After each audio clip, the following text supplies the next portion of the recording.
तो अगर आपका खाता बैंक ऑफ बड़ौदा बैंक में और आप बैंक ऑफ बड़ौदा बैंक में 50,000 रुपये या 50,000 रुपये से अधिक जमा करना चाहते हो तो आज की इस वीडियो के अंदर आपको बतलाने वाले हैं कि बैंक ऑफ बड़ौदा बैंक की जमा पर्ची कैसे भरेंगे। ठीक है, तो चलिए बिना समय वेस्ट किए करते हैं वीडियो शुरू। सबसे पहले यहाँ पर ऊपर देखने को मिलेगा डेट।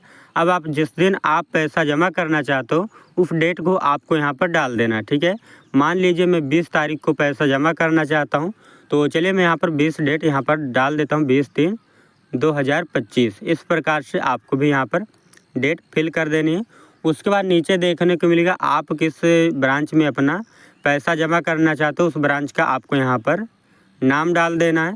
तो मेरा ब्रांच है बीकापुर, तो चलिए यहाँ पर मैं बीकापुर कैपिटल लेटर में डाल दे रहा हूँ। आप चाहें तो इसे हिंदी में भी लिख सकते हैं। ठीक है, उसके बाद आपको नीचे देखने को मिलेगा कि आपका ब्रांच कहाँ है। तो मेरा ब्रांच वहीं पर है, बीकापुर में। तो चलिए मैं फिर से यहाँ पर बीकापुर डाल दे रहा हूँ। इस प्रकार से आपको ब्रांच का नाम डालना होता है। उसके बाद आपको नीचे देखने को मिलेगा फुल नेम। अब आपको अपना फुल नेम कैपिटल लेटर में डाल देना है। अगर आप चाहें तो हिंदी में भी डाल सकते हैं। ठीक है, तो चलिए मैं यहाँ पर इंग्लिश में डाल देता हूँ, राजकुमार कैपिटल लेटर में। इस तरह से आपको फुल नेम अपना डाल देना है। उसके बाद आपको आ जाना नीचे आने के बाद देखने को मिलेगा अकाउंट नंबर। अब आपको यहाँ पर अपना अकाउंट नंबर सही तरीके से एक एक बॉक्स में एक एक अंक इस प्रकार से आपको फिल कर देना, जैसा कि मैं यहाँ पर फिल कर रहा हूँ। तो इसी प्रकार से आपको अपना अकाउंट नंबर यहाँ पर डाल देना है। उसके बाद आपको नीचे देखने को मिलेगा वर्चुअल अकाउंट नंबर। आपको इसे छोड़ देना है, इसमें कुछ भी नहीं डालना है। नीचे आ जाना टाइप ऑफ अकाउंट देखने को मिलेगा आपका अकाउंट किस प्रकार से है, सेविंग खाता है कि चालू खाता है, आपको यहाँ पर डालना होता है। ठीक है, तो मेरा जो खाता है बचत खाता है ना। यहाँ पर इंग्लिश में होगा सेविंग अकाउंट, तो यहाँ पर मैं चलिए डाल देता हूँ सेविंग अकाउंट। आपको भी इसी प्रकार से डाल देना है अगर आप इंग्लिश में फिल करना चाहते हो तो सेविंग अकाउंट। ठीक है, हिंदी में अगर आप भरेंगे तो यहाँ पर बचत खाता लिखेंगे। ठीक है, उसके बाद नीचे देखने को मिलेगा अब आपको यहाँ पर अमाउंट डालना है, आप जितना भी जमा करना चाहते हैं अपने बैंक ऑफ बड़ौदा बैंक में। तो मान लीजिए मैं 70,000 रुपये जमा करना चाहता हूँ, तो चलिए मैं यहाँ पर 70,000 रुपये लिख देता हूँ। आपको भी यहाँ पर अंकों में 70,000 रुपये यहाँ पर लिखना होता है। आप जितना भी जमा करना चाहते हैं यहाँ पर आपको लिख देना है। उसके बाद आपको यहाँ पर डबल जीरो लगा देना है, आपको क्रॉस वगैरह लगा देना है यहाँ पर। उसके बाद आपको लाइन खींच देना है। लाइन खींचने के बाद आपको यहाँ पर देखने को मिलेगा टोटल। अब आपको टोटल में भी अपना टोटल अमाउंट लिख देना, आप जितना ऊपर लिखे हो। तो मैंने 70,000 रुपया लिखा है, तो नीचे भी चलिए 70,000 रुपया यहाँ पर लिख देते हैं। आपको इसी तरह से अपना अमाउंट डालना होता है, जैसा कि मैं यहाँ पर फिल कर रहा हूँ। ठीक है, उसके बाद नीचे देखने को मिलेगा आप यहाँ पर देख सकते जो आपने यहाँ पर अंकों में लिखा है वही आपको यहाँ पर वर्ड में लिखना है। आप चाहें तो इंग्लिश में भी लिख सकते हैं। चलिए मैं यहाँ पर आपको हिंदी में लिख कर बताता हूँ, 70,000। उसके बाद आपको लास्ट में लिख देना मात्र या केवल, नहीं तो आपका अगर जमा पर्ची किसी गलत हाथ में जाएगा तो आपके छेड़खानी कर सकता है जमा पर्ची के साथ, इसीलिए आपको यहाँ पर मात्र या केवल लास्ट में लगा देना है। ठीक है, उसके बाद आपको यहाँ पर आ जाना है इस वाले में। अब आपको देखने को मिलेगा ब्रांच नेम, आपको वही तरीके से उसी तरीके से आपको यहाँ पर अपना ब्रांच नेम डाल देना है जैसा कि आपने पहले वाले में डाला है। ठीक है, बाएं साइड में इस तरह से ब्रांच नाम डाल देना है। उसके बाद आपका ब्रांच कहाँ पर है वो आपको यहाँ पर डाल देना है। तो मेरा ब्रांच भी बीकापुर है, तो चलिए मैं यहाँ पर बीकापुर इसमें भी फिल कर दे रहा हूँ।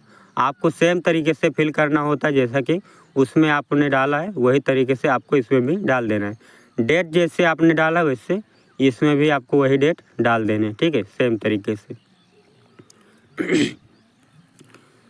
इस तरह से आपको डेट डालना है। उसके बाद आपको नीचे आ जाना है, यहाँ पर फुल नेम देखने को मिलेगा, तब आपको यहाँ पर अपना फुल नेम डाल देना है। जो भी आपने बाएं साइड में डाला है वही आपको दाहिने साइड में भी डालना होता है इस तरीके से। ठीक है, इस तरह से आपको डाल देना है। उसके बाद नीचे देखने को मिलेगा अकाउंट नंबर। अब आपको अपना अकाउंट नंबर डाल देना है, जो आपने बाएं साइड में डाला है वही आपको यहाँ पर भी अकाउंट नंबर डालना होता है ना। सेम तरीके से आपको फिल करना है, मिस्टेक नहीं करना है बिल्कुल भी। इस प्रकार से आपको अकाउंट नंबर डाल देना। उसके बाद टाइप ऑफ अकाउंट देखने को मिलेगा, तो यहाँ पर सेविंग अकाउंट चलिए हम लिख देते हैं, क्योंकि मैंने बाएं साइड में भी सेविंग अकाउंट लिखा हुआ है। इस प्रकार से आपको डाल देना है। उसके बाद नीचे देखने को मिलेगा वर्चुअल अकाउंट नंबर, आपको इसे छोड़ देना, इसे यहाँ पर नहीं डालना है, ठीक है। नीचे आ जाए, नीचे आने के बाद आपको यहाँ से लेकर के ये सब आपको नहीं डालना है, ये चेक डिपॉजिट वालों के लिए, ये सब आपको छोड़ देना है, ठीक है। आपको यहाँ पर आ जाना है कैश डिपॉजिट में, आपको देखने को मिलेगा अब आप कितनी नोट कितने रुपए की जमा करना चाहते हैं, आपको यहाँ पर लिखना चाहते हैं 200 की कितना है, 20 की कितना है ना, 100 की कितना है, 500 की कितना, आपको यहाँ पर नोटों की संख्या डालनी होती है। तो मान लीजिए जो मेरे पास 500 की नोट है, 140 नोट है, तो 140 गुणे 500 यानी कि हो जाएगा यहाँ पर 70,000 रुपया, ठीक है। तो यहाँ पर मैं इस तरह से डाल दे रहा हूँ, आपको यहाँ पर गुणा करके इस प्रकार से डाल देना। तो यहाँ पर 140 नोट है, इसीलिए यहाँ पर आप यहाँ पर क्रॉस लगाना है और डबल जीरो यहाँ पर लिख देना है, ठीक है, इस तरह से आपको। उसके बाद नीचे लाइन खींचना है तिरछी, और यहाँ पर आपको टोटल में भी 70,000 रुपये लिख देना है। और यहाँ पर आपको तिरछी लाइन खींच के डबल जीरो लगा देना है, इस तरह से आपको क्रॉस कर देना है। इतना करने के बाद अब आपको यहाँ पर आ जाना है, यहाँ पर देखने को मिलेगा अब आपको यहाँ पर वर्ड में लिखना होगा, जितना आपने अंकों में लिखा है वही आपको यहाँ पर वर्ड में या फिर हिंदी में लिख सकते हो। तो यहाँ पर मैं चलिए 70,000 हिंदी में लिख देते हैं। आप अगर इंग्लिश में भर रहे हो सारी चीज़ें, तब आपको यहाँ पर सारी चीज़ें इंग्लिश में ही भरना होगा, आपको ध्यान होना चाहिए, ठीक है। उसके बाद आपको यहाँ पर देखने को मिलेगा पैन नंबर, अब आपको यहाँ पर पैन कार्ड नंबर डाल देना है, क्योंकि आप 50,000 रुपये से अधिक जमा कर रहे हो, ठीक है, तभी आपको यहाँ पर पैन कार्ड नंबर डालना है। अगर आप 50,000 से कम डाल रहे हो, जमा करना चाहते हो, तो आपको यहाँ पर पैन कार्ड नंबर नहीं डालना है। तो यहाँ पर मैं 70,000 रुपये जमा कर रहा हूँ, इसीलिए मैं यहाँ पर अपना पैन कार्ड नंबर डाला हूँ। आपको भी पैन कार्ड नंबर डालना अनिवार्य है, अगर आप 50,000 रुपये से अधिक जमा कर रहे हो तो, ठीक है, या फिर 50,000 ही जमा करना चाहते हो तभी आपको यहाँ पर डालना होगा। उसके बाद नीचे मोबाइल नंबर डाल देना इस प्रकार से, जैसा कि मैं यहाँ पर फिल कर रहा हूँ अपना मोबाइल नंबर, आपको यहाँ पर डाल देना है, ताकि जमा करते समय कोई भी दिक्कत हो तो आपसे कांटेक्ट किया जा सके, ठीक है। उसके बाद आपको यहाँ पर अपनी एक सिग्नेचर कर देनी है। तो चलिए मैं यहाँ पर अपनी एक सिग्नेचर कर देता हूँ। इस प्रकार से आपको नीचे एक सिग्नेचर कर देनी है, जो भी जमा करने जा रहे हैं पैसा, ठीक है, इस प्रकार से सिग्नेचर कर देनी है। उसके बाद आपको ले जाकर ये पैसे के साथ ये जमा पर्ची आपको जमा कर देनी है।